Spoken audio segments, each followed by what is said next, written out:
Bismillahirrahmanirrahim. Rindu surga.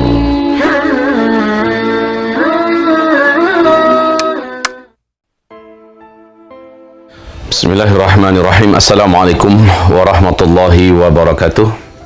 Innal hamdalillahi wa syukrullah, la haula wala quwata illa billah. Allahumma salli wa sallim ala Rasulillah sallallahu alaihi wasallam, la haula wala quwata illa billah. Sahabat-sahabat dan saudara seimanku di mana saja kita berada, Allah Subhanahu wa taala tidaklah menjadikan sesuatu dan menimpakan sesuatu melainkan ada hikmah yang sangat besar di balik itu semua. Allah berulang-ulang mengumumkan di dalam Al-Quran dengan redaksi bahasa yang berbeda-beda, seperti firman Allah, asa an takrahu syai'a wa huwa khairul lakum.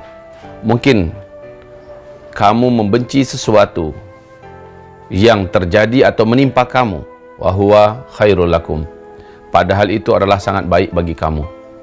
Wa asa an tuhibbu syai'a wa huwa syarrul lakum, dan bisa jadi kamu sangat menyukai sesuatu padahal Allah melarangnya. Allah tidak menjadikan yang kita suka itu bisa kita dapatkan, bisa kita capai. Wa huwa syarrul lakum, padahal itu adalah buruk bagi kamu. Wallahu ya'lamu wa antum la ta'lamun. Allah mengetahui sementara kamu tidak mengetahuinya. Saudara-saudara seimanku, semoga Allah memuliakan kita, semoga Allah Subhanahu wa taala mengangkat derajat kita. Ketahuilah sesungguhnya ketika Allah Subhanahu wa taala telah menimpakan suatu timpaan, mendatangkan suatu cobaan apapun bentuknya itu, maka ada hikmah yang sangat besar. Dan biasanya hikmah ini baru terasa, baru diketahui setelah berjalan beberapa waktu. Mungkin beberapa bulan, mungkin beberapa tahun. Yang penting kita baru berkata, alhamdulillah, untung ya dulu saya miskin.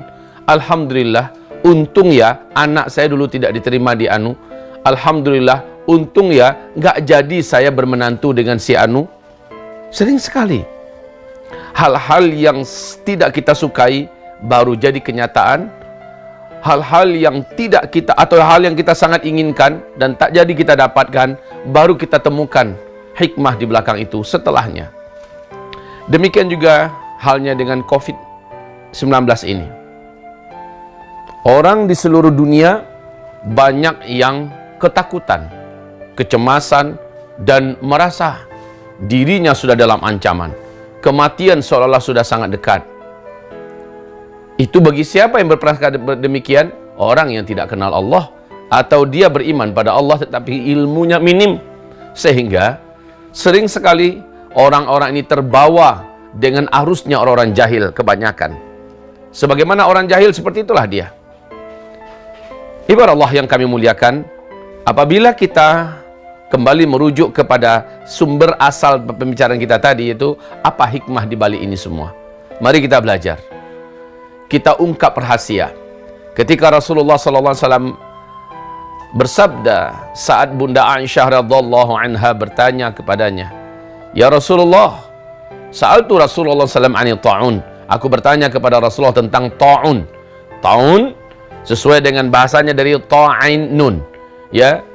Ta'un ini artinya adalah serangan yang menghunjam, serangan yang menghantam, menusuk dengan tepat, mematikan.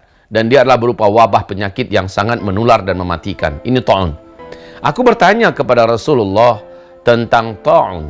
Maka Nabi menjawab kepadaku, innahu kana rahmatan lil mu'minin.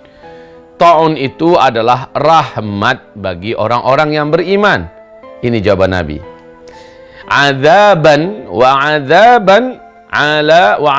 min Allah azza wa jalla liman yasha'ala man yasha', dan juga sebagai azab bagi orang-orang yang Allah kehendaki.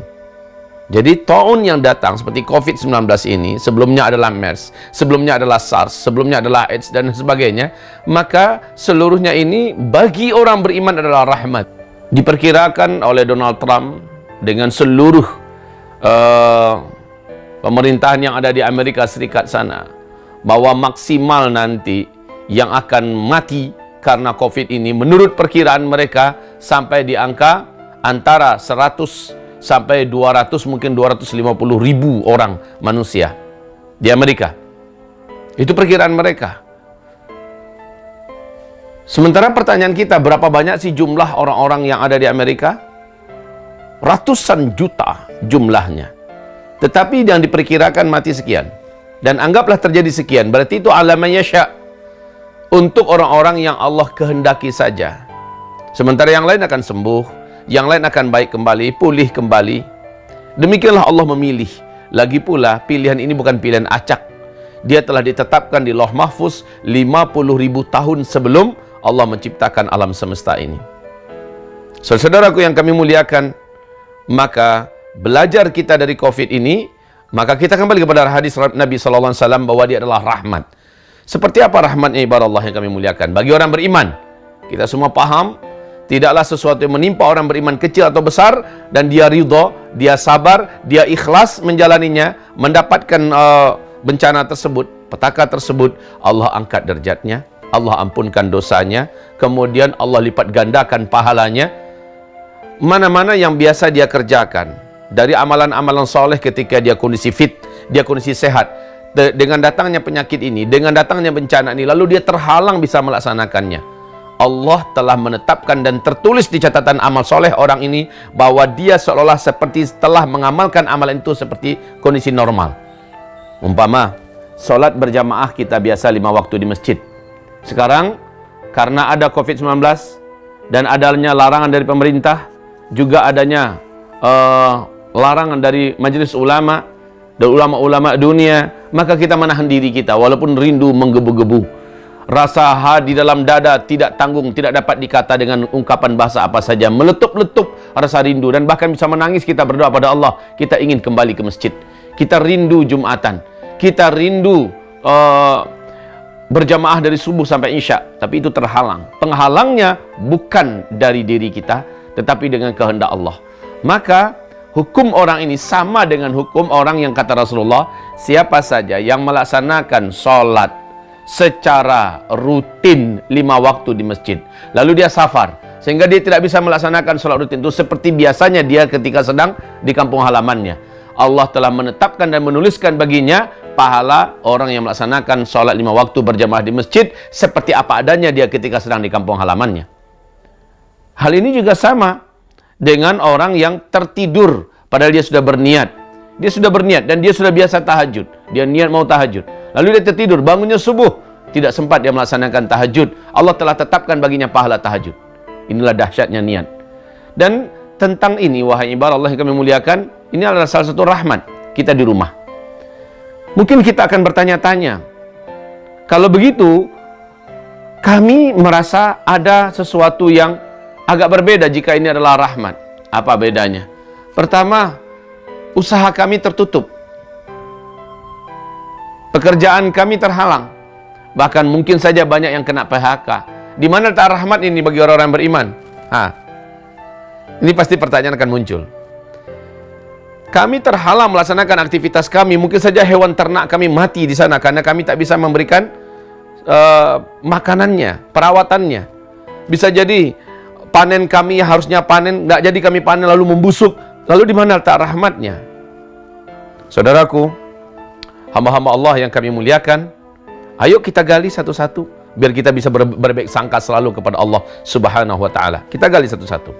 Contoh, apa kata Rasulullah SAW berkaitan dengan ternak? Berkaitan dengan tanam-tanaman kita. Siapa saja yang hasil panennya dimakan oleh burung, kemudian dicuri oleh maling, seluruh yang telah hilang dari miliknya, Allah jadikan itu sebagai sedekah yang Allah tabungkan di sisinya. Dan setiap sedekah pasti Allah ganti 10 kali lipat. Bukankah ini rahmat? Apa yang perlu kita khawatirkan, saudaraku? Itu yang pertama. Yang kedua, kalau ada orang bertanya, bagaimana dengan ternak kami yang mati karena kami tak bisa memberinya makan, kami terhalang untuk membelikan pupuk, membelikan makanan dan sebagainya. Maka sekali lagi, serahkan kepada Allah. Jika memang mati, itu tabungan akhirat kita. Mungkin selama ini tabungan kita begitu minim. Mungkin selama ini kita sangat miskin memiliki neraca tabungan di sisi Allah Subhanahu wa taala. Jika kita ikhlaskan, kita ridha menerima ujian ini, maka itu sekali lagi menjadi sedekah bagi kita yang pasti Allah akan ganti 10 kali lipat. Dan lebih hebat dari itu adalah ini sesuatu yang ingin kita dapatkan pembukaan faktanya, yaitu ketika Allah Subhanahu wa taala berfirman, "Wa may yattaqillah yaj'al lahu makhraja wa yarzuqhu min haitsu la yahtasib." Siapa saja yang memaksimalkan ketakwaannya kepada Allah, selama di rumah dia maksimalkan ibadah, dia maksimalkan istighfar, dia maksimalkan zikir, dia maksimalkan baca Quran, dia maksimalkan kehangatan dengan keluarga, berlingkungan, membuat halaqah dengan Al-Quran, dia maksimalkan amalan-amalan yang Allah ridhoi di dalam rumahnya. Wa may yattaqillah yaj'al lahu makhraja. Yaj'al lahu, pasti Allah akan menjadikan untuknya makhraja, solusi, jalan keluar dari kebuntuan. Wa yarzuqhu min haitsu la yahtasib. Allah pasti akan memberikan dia rezeki dari arah yang dia tidak pernah fikirkan, arah yang dia tidak pernah duga-duga. Jadi kalau memang kita umpama terhenti dari kita bekerja, padahal kita kerja hari ini, dapat rezeki hari ini, makan untuk hari ini. Ternyata kita terhenti kerja karena disuruh diperintahkan di rumah saja. Lalu kita di PHK mungkin, anggaplah begitu. Di rumah, saatnya kita menjemput janji Allah SWT yang selama ini mungkin kita sulit mendapatkan kesempatan yang setepat ini, dan yang seideal ini, dan yang seindah ini. Yakni kita disuruh berkurung di rumah. Berkurung di rumah muhasabah. Berkurung di rumah melakukan halaqah dengan keluarga, mempelajari Al-Quran, memperbaiki bacaan Al-Quran, mengembalikan hafalan dan menambah hafalan, menambah ilmu, membuat halaqah-halaqah ilmiah, muzakarah ilmiah dengan keluarga, dan juga memperbanyak ibadah tahajud, duha, memperbanyak semua ibadah-ibadah yang dikerjakan. Lihat, rezekimu akan datang dari arah yang tidak engkau pernah bayang-bayangkan. Bunda Maryam ibadah saja kerjanya di rumah, tapi saya juga akan bungkusi ini tentunya agar kita tidak menjadi orang yang salah paham, salah tafsir ya. Lihat Bunda Maryam, dia hanya di mihrab saja beribadah, tidak mau keluar, tidak mau bergaul dengan manusia, karena dia adalah seorang wanita. Dia hanya di mihrab beribadah.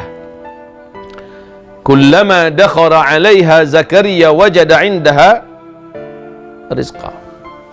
Setiap kali Zakaria masuk untuk mengantarkan makanan kepada Maryam, tiba-tiba Zakaria mendapatkan ada rezeki di sisinya Bunda Maryam ini.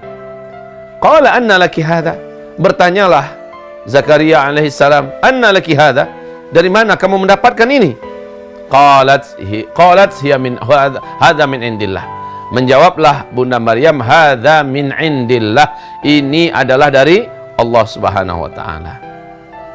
Saudaraku, ketika Bani Israel yang dipimpin oleh Nabi Isa alaihissalam dalam keadaan kelaparan, Allah turunkan untuk mereka manna wassalwa, makanan dan minuman yang sudah siap saji diturunkan dari langit.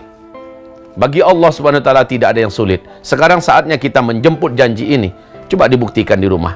Jangan tambah dosa, jangan maksiat, jangan menzalimi anak, jangan menzalimi istri, jangan jauh dari Al-Quran, jangan tidak zikir pagi dan petang, jangan sampai kita tidak beribadah yang bisa kita lakukan secara maksimal di rumah, maka lihat rezeki akan datang pada kita. Jangan tanyakan pada saya, Ustadz bagaimana caranya? Serahkan pada Allah. Untuk apa kita nanyakan cara? Bumi-bumi Allah, langit-langit Allah, rezeki adalah milik Allah. Allah punya bala tentara dari arah mana saja. Allah punya cara dari jalan mana saja. Pokoknya prinsipnya min haitsu la yahtasib, dari arah yang dia tidak pernah duga-duga. Bagi orang beriman, COVID-19 ini adalah rahmat. Dari mana sisi yang lain? Sisi yang lain, kita saatnya sekarang bermesra-mesraan dengan istri, bermesra-mesraan dengan anak. Selama ini kita pergi pagi, pulang sore, bahkan pergi anak ketika masih tidur, pulang anak sudah didapat juga sudah baru saja tidur. Sangat sedikit waktu itu bersama dengan istri. Sekarang kita bisa rapat dengan istri kita, kita bisa rapat dengan anak kita. Mungkin saja ini adalah kesempatan yang diberikan oleh Allah Subhanahu wa taala sebelum huru-hara besar menimpa kita di seluruh dunia, di mana kemesraan ini, kebersamaan ini sudah tidak bisa lagi akan terulang. Saatnya kita merangkul keluarga, mendidik anak langsung dengan tangan kita, dan mendidik istri langsung dengan bimbingan kita. Saudaraku, minta maaf, saya bukan ingin untuk bermaksud untuk bercerita tentang kemesraan dan kehangatan rumah tangga. Bukan. Tetapi ini saya lihat ada rahmat yang luar biasa. Biasanya saya ceramah. Jumat, Sabtu, Ahad, saya keliling Indonesia. Kadang-kadang keluar negeri. Lalu Senin, Selasa, Rabu, Kamis saya ngajar di pesantren. Masa saya untuk anak menjadi minim. Masa saya bersama istri hanya di malam hari, ya. Dan di siang hari juga paling-paling tidaklah sebegitu maksimal. Tapi dengan kejadian ini, saya bisa bersama dengan keempat istri saya. Duduk bersama, kami bisa mengkaji Al-Quran, kami bisa menambah hafalan Al-Quran, memperbaiki bacaan, kami bisa saling berlomba menambah lagi hafalan, dan sebagainya. Dan bersama anak-anak, kita bisa rawat mereka dari dekat. Kita bisa arahkan mereka dari dekat. Kita bisa didik dan bina mereka. Ya, selama ini tidak bisa terwujud. Jadi ada sisi indah yang dipersiapkan oleh Allah Subhanahu wa taala. Mumpung sebelum kita mengalami hari-hari menegangkan di mana kita akan kocar-kacir berserakan. Sekarang saatnya. Berikan penguatan pada diri kita, pada keluarga kita, dan lakukan akselerasi amal soleh yang selama ini tidak bisa kita dapatkan saat kita masih sibuk dengan pekerjaan. Sekaranglah saatnya. Ini rahmat. Wa rahmatan lil mu'minin. Ini adalah rahmat bagi orang-orang yang beriman. Sekali lagi, dalam acara kita mendapatkan COVID-19 ini, kita anggap Allah sedang mentarbiah kita. Allah Subhanahu wa taala sedang mengasuh, membina kita untuk lebih dekat dengan Allah. Untuk menjadi salah satu dan salah seorang di antara wali-wali Allah. Dan untuk bisa lebih hangat mesra dengan keluarga sebelum waktunya sudah tidak akan pernah terulang lagi. Saatnya kita membentuk dan menguatkan karakter iman dan akidah yang selama ini kita ilmui. Sekarang kita kuatkan, kita jemput. Bagaimana ketika kita bertawakal kepada Allah, Allah datangkan nggak solusi bagi kita. Ketika kita bertakwa, Allah datangkan rezeki buat kita. Saatnya kita membuktikan itu semua. Soalnya kita mau kemana lagi? Mengeluh di rumah, keluhan itu tidak akan bisa merubah takdir dan merubah nasib kita. Mau menangis berguling-guling kita juga tidak akan bisa menghentikan apa yang sedang berjalan di muka bumi ini. Lalu pilihan kita apa yang paling baik, yang paling ideal? Ridholah, ikhlaslah, sabarlah, terimalah, jalanilah, dan isi dengan apa-apa yang Allah cintai. Lihat hasilnya. Itu adalah rahmat. Itu adalah rahmat. Saudaraku yang kami muliakan, satu lagi, terakhir, bagi kita berkeyakinan la yusibuna illa ma kataballahu lana. Tidaklah sesuatu itu akan menimpa kita kecuali apa-apa yang telah Allah tetapkan akan terjadi pada kita. Pelajaran ini bagi kita, sudahlah, harusnya kita tenang. Saya akan ikuti apa arahan ulama, saya ikuti apa kata pemerintah, dan saya bertawakal kepada Allah. Saya akan maksimalkan kerja, saya akan maksimalkan ibadah dan ketakwaan, lalu saya bertawakal kepada Allah Subhanahu wa taala. Kalau saya sudah begini kena juga, itu berarti sudah tertulis di Lauhul Mahfuz. Dan kalau memang saya ditimpa oleh bencana ini, maka sudahlah, ini adalah takdir saya, dan saya akan jalani dengan sabar. Saya akan berusaha untuk sembuh. InsyaAllah setelah ini poin-poin sembuh itu akan kita sebutkan insyaAllah ta'ala. Saudaraku, saya akan berusaha untuk sembuh. Dan jika saya ternyata tidak sembuh, insyaAllah saya akan menyongsong kematian dengan syahid sesuai yang dijanjikan oleh Rasulullah Sallallahu Alaihi Wasallam. Semoga bermanfaat renungan kita pada siang hari ini, dan semoga Allah Subhanahu wa taala memberikan semangat dan gairah kita menyambut bulan Ramadan ke depan dengan cara-cara Ramadan yang akan kita ungkapkan sebentar lagi insyaallah di episode berikutnya. Assalamualaikum warahmatullahi wabarakatuh.